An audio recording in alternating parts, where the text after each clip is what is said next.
what's up, boxing fans? This is the Rope and Dope Report. I am your host, Chris Carlson. This is the Diaz Malignaggi-2 undercard fights. We're going to start with Danny Jacobs versus Ishe Smith.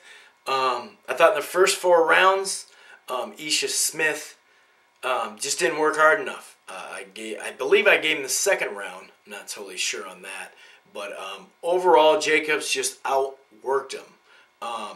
I picked the underdog in this fight. I did pick Ishe just because I did see some weaknesses. And I think they did get minorly, and I say minorly, exploited in this fight.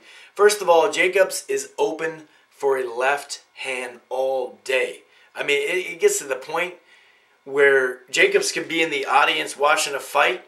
Some dude throws a left, and he's like, damn, he hit me with the left. No, I'm just playing. But honestly, the left hand all day. And I really believe that if Ishe used his jab more, and actually, you know, it's the reason why I won $20 on this fight, because I picked Jacobs. But in my video, I picked an upset because, in the end, money-wise, I didn't think Ishe would throw enough punches and be aggressive enough.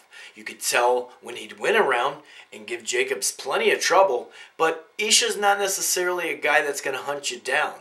He was cutting off the ring, but he was kind of cutting off the ring, moving, juking, doing all the right stuff, but he wasn't cutting it off to where he could actually land punches and throw more punches. And I thought his corner...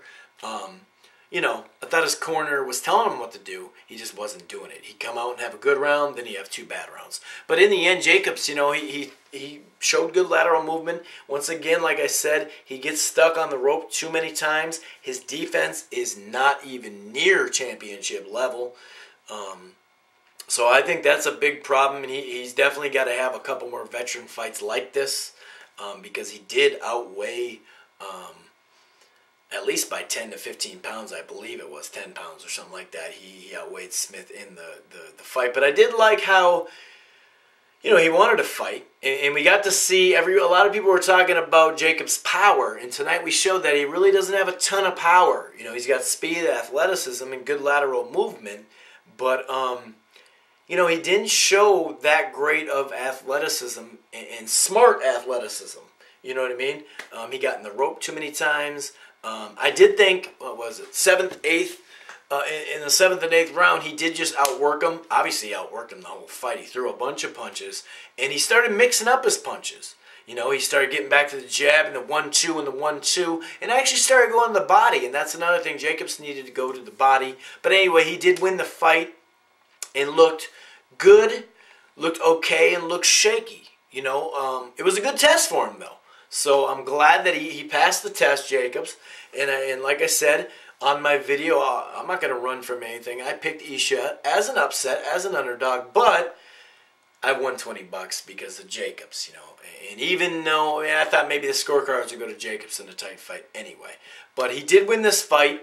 He showed he could take a good punch. Not that Ishe's a good big puncher, and that's what I'm saying. When those left hands are open and available like that, all you got to do is face a puncher, and he may be in some trouble. So I think they're going to move him along and just keep him with these veteran-type fighters. Anyway, Robert Guerrero and Malcolm Clausen. Guerrero, and this is the difference between him and Jacobs, the guy that's more experienced than Guerrero. He actually moved around the ring great. He used his jab. He stayed busy. He went to the body. He just outworked him. I mean, what was it? I think it was 1,200 or right around 1,200 punches he threw. And you could see how he turned the corner on him. And that's something that I believe, that's something that I believe Jacobs needs to do. He needs to turn that corner.